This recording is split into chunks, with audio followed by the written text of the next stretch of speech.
Hello friends good morning. आज के रविवार तो आज के সেই জন্য মটন হচ্ছে। এখানে মটন আছে, ভালো করে ধুয়ে রেখেছি। এখানে আলু আছে আর এখানে পেঁয়াজ আছে আর এই বাটিটার মধ্যে আদা রসুন আর টমেটো আছে। এটাকে বাটবো আর গুঁড়ো মশলা দেবো, সেটা পরে দেখাবো। আর এখানে আমি কুকারে রান্নাটা করি, সবাই জানো হয়তো। এর মধ্যে আমি আলুটা দিয়ে দিলাম। আগে আলুটা ভাজবো, তারপরে বাকি জিনিসগুলো আমি দেখাচ্ছি। কার কার বাড়িতে কী কী রান্না হচ্ছে সবাই কমেন্ট করে জানাবে। তো আজকে আমার বাড়িতে মাটন হচ্ছে, সেই জন্য আমি ভাবলাম রেসিপিটা শেয়ার করি। এবার আলুটা আগে ভালো করে ভেজে নিই। তারপর মটনটার মধ্যে 2 চামচ দই আমি মাখিয়ে রেখেছি, বাড়িতেই দই জমিয়েছিলাম। আর এদিকে আলুটা লাল হয়ে গেছে, এবার এটাকে বের করবো, বের করে পেঁয়াজটা দেবো।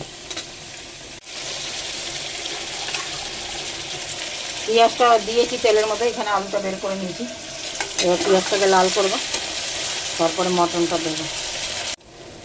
আন্দাজ মতো নুন দিয়ে দিলাম।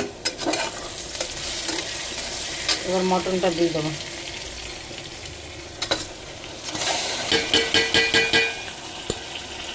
আর এখানে আমি গুঁড়ো মশলা বার করেছি, জিরে লঙ্কা হলুদ আর গরম মশলা গুঁড়ো, এটা দেবো। এখন না একটু বাজে দেবো, আগে একটু কষিয়ে নিই। তারপর মাংসটাকে ভেজে দিয়েছি, এবার মশলাগুলো দিয়ে দিলাম।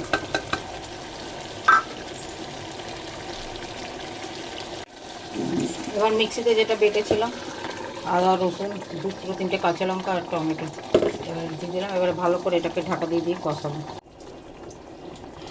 সব মশলাগুলো দিয়েছি, মিক্সি ধুয়ে একটু জল দিয়েছি। এবার এটাকে বন্ধ করে দেবো, একটা সিটি মারবে, তারপরে এটাকে খুলে আবার করব।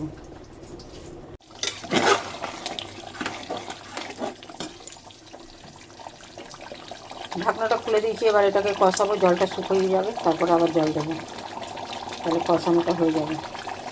এটা মাঝে মাঝে এখন চালাতে হবে, যাতে মিষ্টিটা না লেগে যায়। পুড়ে গেলে মিষ্টি তাহলে খাওয়া যাবে না। ভালো করে এটাকে কষাতে হবে।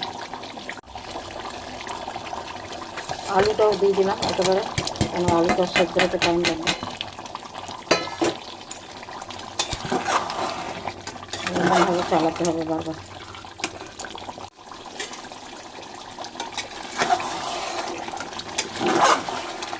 এখনও দেরি আছে একটু, আর একটু শুকাবে, এটা তেল বেরোবে, তারপর আমি জল দেবো। তেল বেরিয়ে গেছে, এবার একটু জল দিয়ে দিলাম, বেশি জল দেবো না, অল্পই দেবো।